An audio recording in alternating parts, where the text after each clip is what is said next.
First, the latest developments tonight in the investigation into this weekend's massive mill fire in Fall River, which we've been covering since Saturday. Fire crews are still on scene while investigators have put up signs around the burned out building offering rewards for information. And new tonight, we've learned that the building's owner recently had issues with the city inspector. Eyewitness News reporter Steph Machado is live at the scene with what she's uncovered. Today was the first chance for investigators to go inside the rubble and begin to investigate where and how this mill fire started. From piles of bricks and twisted metal, investigators hope to pinpoint where and how this massive fire started, flattening a historic 1888 mill and destroying a business renting space on the property. It's suspicious. 3 o'clock in the morning, the mill building with no sprinklers. Nobody should have been in there. District Chief Doug Sullivan was first on the scene early Saturday morning when he saw the flames pouring out. Second floor. State investigators put up signs today, a $5,000 reward for information called into the arson watch line. But still, they have not ruled this fire arson. The rubble just cooled down enough for them to begin their investigation. We dug deeper into the mill's background. City records we obtained list the owner as Gary Pave with Weaver Cove Mill, LLC. Are they at fault?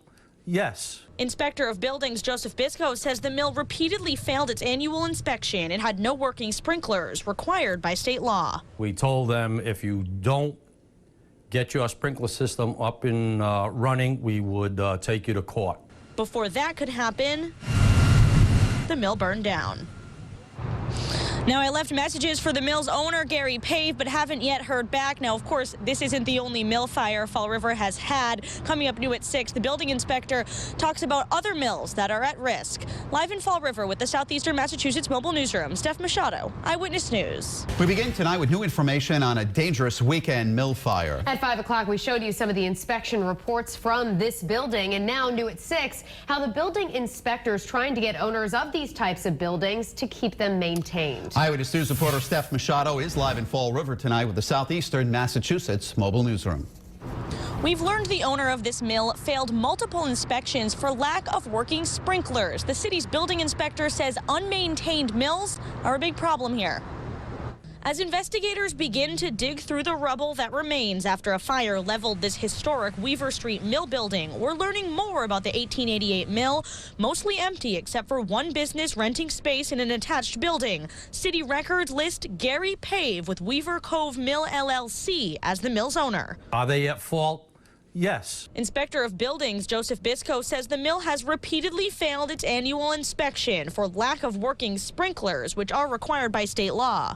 We told them if you don't get your sprinkler system up and running, we would take you to court. It's not the only mill in this situation. Biscoe says the city eventually took control of the King Philip Mill on Kilburn Street. Same situation, sprinkler system not working. The problem is the city can't afford to maintain all these mills they don't own, so they use fines, tax liens, and the court system to get owners to comply with the law. Investigators are still working to determine how this fire started. Suspicious because the mill was empty and it was 3 a.m. when it went up in flames, but not yet ruled arson. Now, firefighters here on the scene actually just started spraying this mill rubble with water again. More than 2 days later, still some hot spots on the fire. Now, I did reach out to the mill's owner, but have not yet heard back. Massachusetts State Police are offering an up to $5,000 reward for any information. If you have any, they want you to call them. That phone number is on WPRI.com. Live in Fall River with the Southeastern Massachusetts Mobile Newsroom, I'm Steph Machado, Eyewitness News.